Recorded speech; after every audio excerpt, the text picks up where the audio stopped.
अंगुलीमाल एक भयंकर डाकू था जो एक समय में जंगलों और गांवों में आतंक का पर्याय बन गया था। उसका असली नाम त्रिलोकनाथ था, लेकिन उसकी रक्त पिपासा और हिंसा की अंधी इच्छा ने उसे अंगुलीमाल, जिसका मतलब हाथी की अंगुरी होता है, के नाम से प्रसिद्ध कर दिया। उसने 1000 लोगों की हत्या की और उनके अंगुलियों को काटकर एक माला बनाई। यह माला उसकी पहचान बन गई थी और उसने इसे अपनी शक्ति का प्रतीक मान लिया था।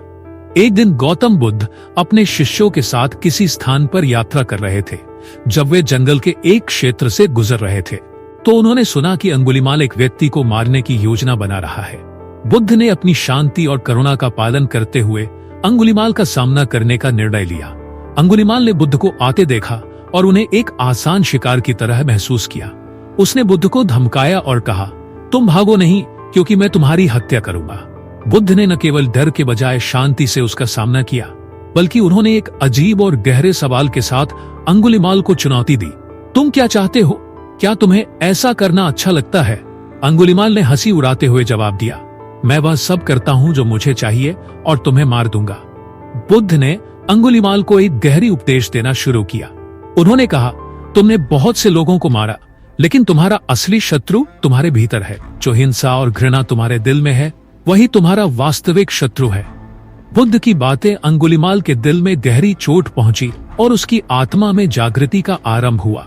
बुद्ध ने उसे एक गहरी शिक्षा दी कि यदि वह अपनी हिंसा और घृणा से बाहर निकलकर शांति और सद्गति की ओर बढ़े, तो वह न केवल खुद को बल्कि दूसरों को भी शांति दे सकता है। अंगुलीमाल को बुद्ध का उपदेश इतना प्रभावशाली लगा कि उसने अपनी हिंसा छोड़ दी और बौद्ध धर्म को अपनाया।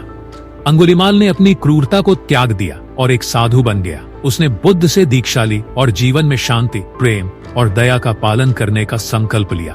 अब वह न केवल अपना जीवन बदल चुका था, बल्कि उसने दूसरों को भी हिंसा और क्रूरता से दूर रहने की प्रेरणा दी। कुछ समय बाद अंगुलीमाल की पूरी आत्मा में एक गहरी शांति और संतोष का अनुभव हुआ। उसकी यात्रा न केवल शारीरिक थी, बल्कि एक आत्मिक और मानसिक परिवर्तन का प्रतीक थी। गौतम बुद्ध और अंगुलीमाल की यह कहानी यह सिखाती है कि कोई भी व्यक्ति, चाहे वह कितना भी पापी या क्रूर क्यों ना हो, एक सच्चे गुरु के मार्गदर्शन से अपनी जिंदगी में सुधार कर सकता है। बुद्ध का संदेश यह था कि इंसान की सच्ची शक्ति उसके भीतर है और उसे अपनी आत्मा की शांति और सत्य की ओर यात्रा करनी चाहिए।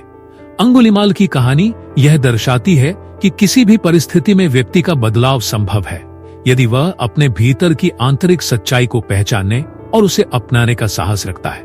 यह कहानी हमें यह सिखाती है कि असली ताकत हिंसा या क्रूरता में नहीं, बल्कि करुणा, शांति और दया में है।